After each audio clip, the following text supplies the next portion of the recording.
पछतावा करने से अच्छा है इस कहानी को आप पूरा देखें। तो ध्यान से इस कहानी को पूरा सुनना। राजवीर मंदिर में बैठे कुछ सोच रहा है, तभी एक व्यक्ति आता है। उसके हुलिये को देख कह सकते हो वो एक मुस्लिम है। वो मंदिर में आकर पूजा करता है। उसे देख एक ही सवाल दिमाग पर दस्तक देता है, एक मुस्लिम मंदिर में कैसे?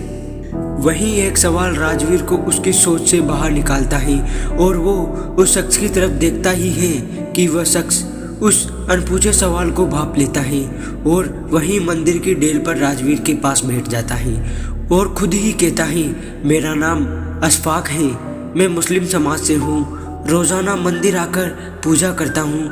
राजवीर सुनकर आश्चर्य से पूछता है, यह अनोखा है, क्या इसके पीछे कोई कारण है? अशफाक मुस्कुराते हुए जवाब देता है, बरखुरदार, हर एक बड़े काम या बदलाव के पीछे वजह जरूर होती है।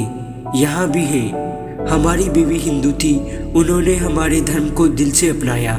यही एक उम्मीद उनकी आंखों में हमारे लिए भी थी, पर हम जानकर भी अनजान बने रहे, क्योंकि यह हमारी शान के खिलाफ जो था। वो जीवन भर हमारे खातिर अपने भगवान से दूर रही और एक दिन वो हमसे दूर अपने भगवान के पास चली गई। उन्होंने हमें एक खत लिखा था जो उनके इंतकाल के बाद हमें मिला। उसमें लिखा था, उन्हें अपने ईश्वर से बहुत प्रेम था। वो हमसे छिपकर यहाँ इस मंदिर में आ जाया करती थी। हमें बुरा ना लगे इसलिए कभी बोल नहीं पाई, पर धोखा नहीं देना चाहती थी, इसलिए खत लिख दिया। उन्होंने हमारे प्यार के खातिर, हमारे अभिमान के खातिर अपनी इच्छा कभी जाहिर ना की, पर मरते मरते वो हमें सच कह कर गई। तब हमें प्यार की कीमत समझ में आई, इसलिए उनके जाने के बाद ही सही, पर हमने उनकी वो एक इच्छा पूरी की। अशफाक की बात खत्म हो जाती है। दोनों कुछ देर खामोश बैठ जाते हैं। अशफाक की बातों से राजवीर के चेहरे पर बेचैनी सी है, जिसे देख अशफाक राजवीर से पूछता है, जनाब, आप कुछ परेशान से लग रहे हो। राजवीर कुछ असहज सा हो जाता है और कहता है, नहीं, ऐसा कुछ नहीं। अशफाक कहता है, बरखुरदार, आपकी बेचैनी देख कह सकता हूँ आप किसी सच से ही भाग रहे हो। राजवीर तेजी से वहाँ से उठकर जाने लगता है, जैसे ही अशफाक ने उनकी कोई चोरी पकड़ ली हो। अशफाक उसे रोकता है, पर राजवीर तेजी से वहाँ से निकलकर अपनी कार में बैठकर चला जाता है। राजवीर के दिमाग में अशफाक की सारी बात घूमने लगती है। राजवीर को रात भर नींद नहीं आती। सुबह होते ही फिर उसी मंदिर में जाकर बैठ जाता है। फिर से उसकी मुलाकात अशफाक से होती है। अशफाक राजवीर के पास जाकर बैठ जाता है। अशफाक समझ रहा है कि राजवीर उसे कुछ कहना चाहता है, पर अशफाक चाहता है कि राजवीर खुद अपने अभिमान को तोड़कर सच को उनके सामने रखे, जिससे वो भाग रहा है। पर वही राजवीर चाहता है कि अशफाक उससे आगे से सवाल करे, पर राजवीर कुछ नहीं बोल पाता। 2-3 दिनों तक यही चलता रहता है। आखिरकार एक दिन राजवीर खामोशी तोड़कर बोलता है, असल में मेरी नौकरी में थोड़ी दिक्कत है, बस इसलिए परेशान हूँ। अशफाक जोर जोर से हंसने लगता है, बरखुरदार, इतने दिनों बाद अपनी खामोशी तोड़ी भी तो झूठ बोलने के लिए। मियाँ, हमारे बाल धूप से सफ़ेद नहीं हुए हैं, हमारा चेहरा साफ कह रहा है, आप खुद से कपाएं, खुद की गलती मानने की हिम्मत नहीं है आप में। आप इस पुरुष प्रधान समाज के वही पुरुष हैं जो अपने मन रूपी अकड़ में इतने जकड़ गए कि सच को स्वीकार नहीं कर पाते। अशफाक राजवीर को उसके ही असली रूप से पहचान करवाता है।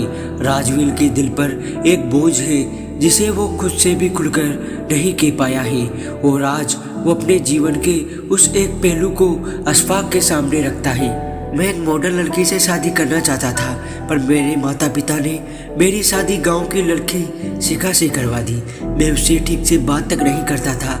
वो मेरे परिवार के साथ ऐसे घुल मिल गई थी जैसे वर्षों से उनके साथ रह रही हो। मुझे यह भी पसंद नहीं आ रहा था, फिर भी वो मेरी हर ज़रूरत को बिना मेरे कहे पूरा कर देती थी।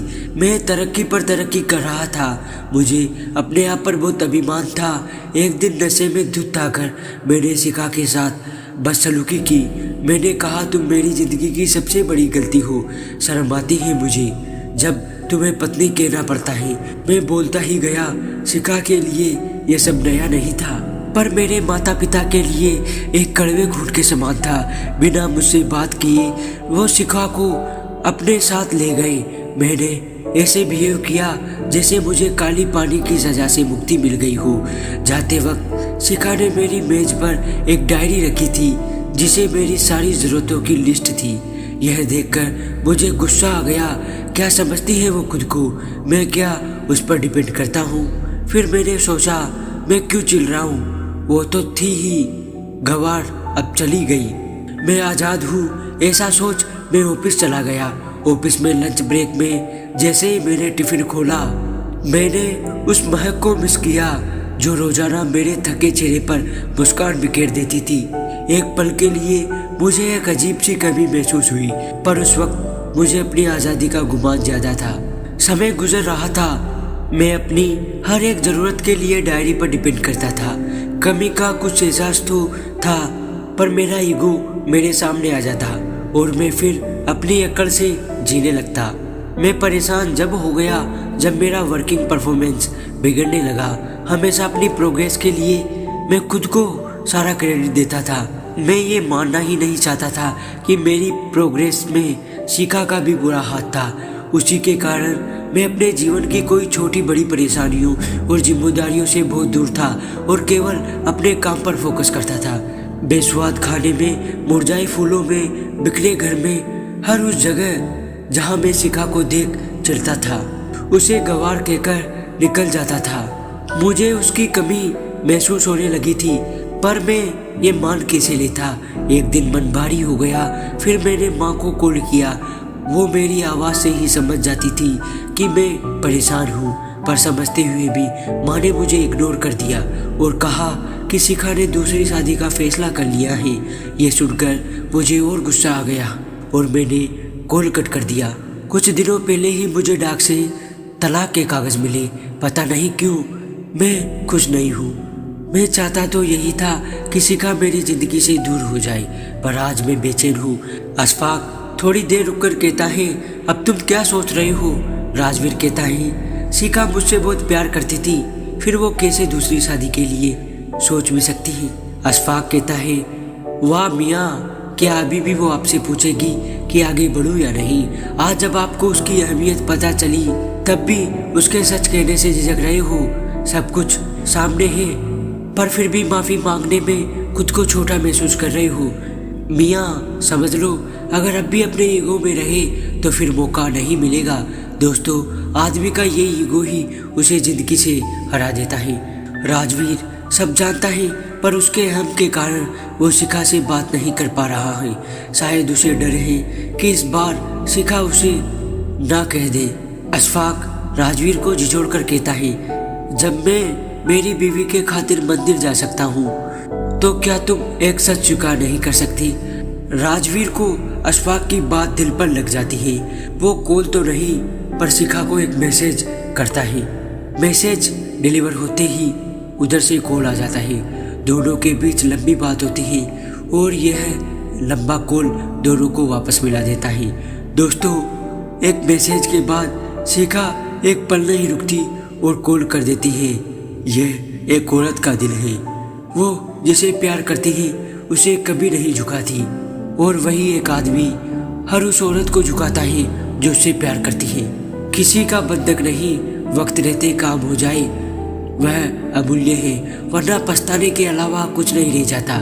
जीवन में जो भी मिले उसे स्वीकारने की कोशिश करें। जरूरी नहीं हर चीज़ जो आप चाहते हैं वही मिलेगा, लेकिन जो आपको मिला है वही आपकी किस्मत है, जिसे अच्छा बुरा बनाना केवल आपके हाथ में है। तो दोस्तों, कमेंट में बताएं आपको ये कहानी कैसी लगी। अगर कहानी अच्छी लगी तो वीडियो को एक लाइक ज़रूर कर दें।